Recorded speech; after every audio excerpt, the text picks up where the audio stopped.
श्री स्वामी समर्थ. पुन्हा एकदा तुमचं आपल्या यूट्यूब चॅनलमध्ये स्वागत आहे. शुक्र 20 डिसेंबरपर्यंत वृश्चिक राशीत राहील. या गोचरामुळे 4 राशींना खूप चांगले फळ मिळणार आहे. त्यांच्या जीवनात सकारात्मक बदल घडून येणार आहेत. वृश्चिक राशीत शुक्राचं गोचर 26 नोव्हेंबर 2025 बुधवार सकाळी 11:27 होईल. शुक्र वृश्चिक राशीत गेल्यावर भावना, प्रेम आणि नात्यांमध्ये जास्त तीव्रता येते. मंगळ आणि केतूच्या प्रभावामुळे वृश्चिक राशीच्या रहस्यमय आणि शक्तिशाली मानलेल्या जातात. त्यामुळे शुक्राची प्रेम आणि आकर्षणाची ऊर्जा अधिक प्रमाणात वाढते. या काळात नात्यांमध्ये भावनिक खोलपणा वाढतोय. संबंध बदलू शकतात आणि नात्यांचे दडलेले पैलू समजून घेण्याची इच्छा वाढते. शुक्र वृश्चिक राशीत असताना विशाखा, अनुराधा आणि ज्येष्ठा या नक्षत्रांचा प्रभावही दिसतो. शुक्र 20 डिसेंबरपर्यंत वृश्चिक राशीत राहील.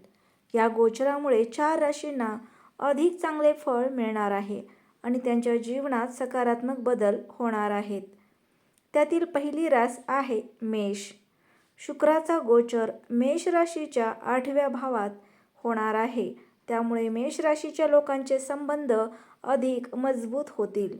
नवी मैत्री होईल आणि ती त्यांच्यासाठी फायदेशीर ठरेल. आराम, सुख, सुविधा आणि चांगल्या वस्तूंवर खर्च वाढू शकतो. जर तुम्ही मालमत्तेशी संबंधित कोर्ट केस चालवत असाल तर त्या समस्यांचे उपाय शोधण्यासाठी हा योग्य काळ आहे. अनपेक्षित ठिकाणाहून पैसे मिळण्याची शक्यता आहे. आर्थिक स्थिती ठीकठाक राहील. कामाच्या ठिकाणी तुमची कामगिरी चांगली दिसेल आणि तुम्हाला नाव प्रतिष्ठा मिळू शकते. मेष राशीवाल्यांसाठी एखादा व्यवसाय खूप फायद्याचा ठरू शकतो. हा प्रयत्न करण्यासारखा आहे. तुमच्या नशिबानुसार आज कामाच्या ठिकाणी सहकाऱ्यांकडून मदत मिळेल आणि घरीही कुटुंबाचा पूर्ण पाठिंबा मिळेल. त्यामुळे तुमचा आत्मविश्वास वाढेल. व्यवसायातही तुम्हाला चांगला नफा मिळू शकतो. नोकरीमध्ये दिवस अनुकूल जाईल. तुम्ही तुमचे काम वेळेत पूर्ण करू शकाल. सरकारी कामातही आज यश मिळण्याची शक्यता आहे.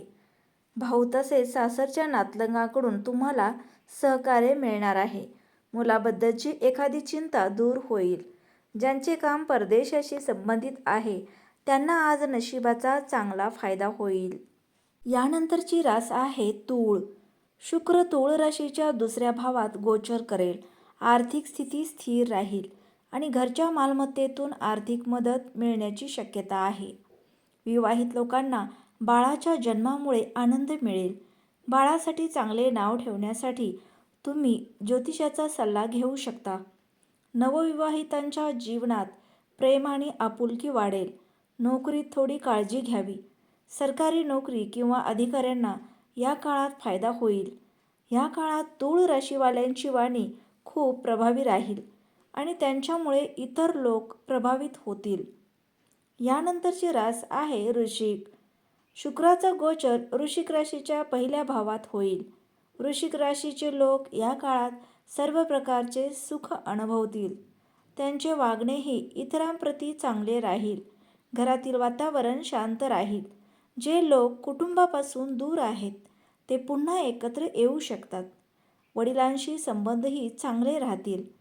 विवाहित लोक एकमेकांना साथ देतील. जोडप्यांमध्ये प्रेम, रोमांस आणि विश्वास वाढेल. दूरच्या ठिकाणी रोमॅन्टिक प्रवास होऊ शकतो. त्यामुळे दोघांना एकमेकांना अधिक समजून घेण्यासाठी वेळ मिळेल. यानंतरची रास आहे धनु. शुक्र धनु राशीच्या 12व्या भावात गोचर करेल. या काळात कामुकतेकडे आकर्षण वाढू शकते. भविष्यासाठी विचार करून निर्णय घ्यावे. आर्थिक परिस्थितीत सुधारणा करणे आवश्यक असेल. त्यामुळे धनु राशीवाल्यांनी बचत करण्यावर लक्ष द्यावे. विदेश प्रवासाची संधी मिळू शकते. कामाच्या ठिकाणी ताण वाढेल. व्यवसायात सुरुवातीला काही गुंतवणूक करावी लागेल. पती-पत्नीमध्ये वाद होण्याची शक्यता आहे. त्यामुळे शांत राहून एकमेकांशी समजूतदारपणे वागणे गरजेचे आहे. वरिष्ठांशी संपर्क साधल्याने भविष्यात नवीन संधी उपलब्ध होऊ शकतात. उधार घेतलेले पैसे परत करण्यात तुम्ही यशस्वी व्हाल. एखाद्या मोठ्या इच्छेच्या पूर्ततेमुळे तुम्हाला आनंद मिळेल. तुम्ही तुमच्या पालकांसोबत प्रवासाचे नियोजन आखू शकता. काही प्रयत्नांमध्ये यश मिळाल्याने तुम्हाला आनंद प्राप्त होईल. वैवाहिक जीवन अधिक सुसंवादी होईल. विद्यार्थ्यांनाही या दिवशी महत्त्वपूर्ण कामगिरी साध्य करता येऊ शकते. तुम्हाला तुमच्या जोडीदाराकडून आश्चर्याचा धक्का मिळू शकतो. तुमच्या सासरच्या लोकांकडून फायदे आणि आदर मिळण्याचे संकेत आहेत. मनोरंजन आणि चैनीच्या वस्तूंवर पैसा खर्च होईल, त्यामुळे समाधान होईल. धार्मिक कार्यामुळे तुम्हाला आध्यात्मिक लाभ देखील मिळतील. तर मित्रांनो, आजचा व्हिडिओ आवडल्यास लाईक करा, शेअर करा. चॅनेलवर नवीन असाल तर चॅनेलला सबस्क्राईब करा. पुन्हा भेटूयात अशाच एका नवीन व्हिडिओसोबत. तोपर्यंत श्री स्वामी समर्थ.